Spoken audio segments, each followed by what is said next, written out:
کیا آپ کو معلوم ہے کہ جب نماز کے لیے کھڑے ہوتے ہیں تو نظریں جو ہیں وہ سامنے کی طرف ہونی چاہیے؟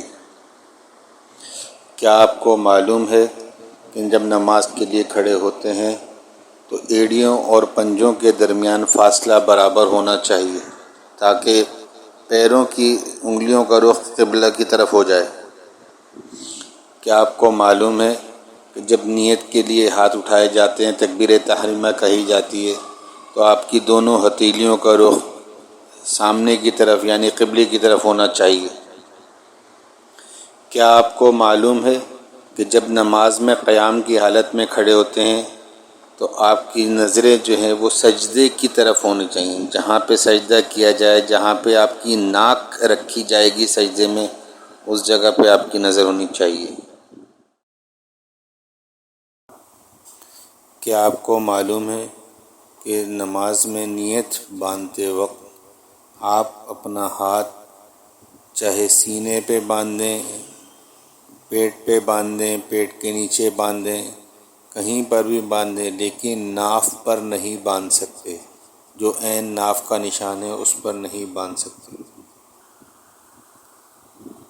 یہ مسلک کے اعتبار سے کوئی بات نہیں کی جا رہی ہے، یہ صرف معلوماتی باتیں ہیں۔ جس آدمی کا جو مسلک ہو، جس حساب سے ان کے علماء نے کہا ہو، اسی حساب سے کریں۔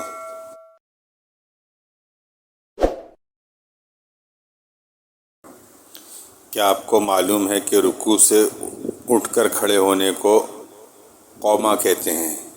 قاف واو میم ہے قومہ۔ قومے کی حالت میں بالکل سیدھا کھڑا ہونا چاہیے، نظریں سجدے کی جگہ پر ہوں،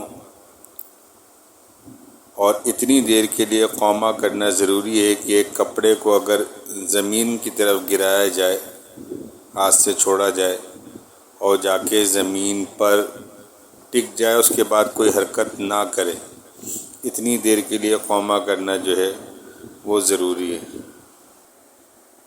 کیا آپ جانتے ہیں کہ دونوں سجدوں کے درمیان جو وقفہ کیا جاتا ہے اس کو جلسہ کہتے ہیں؟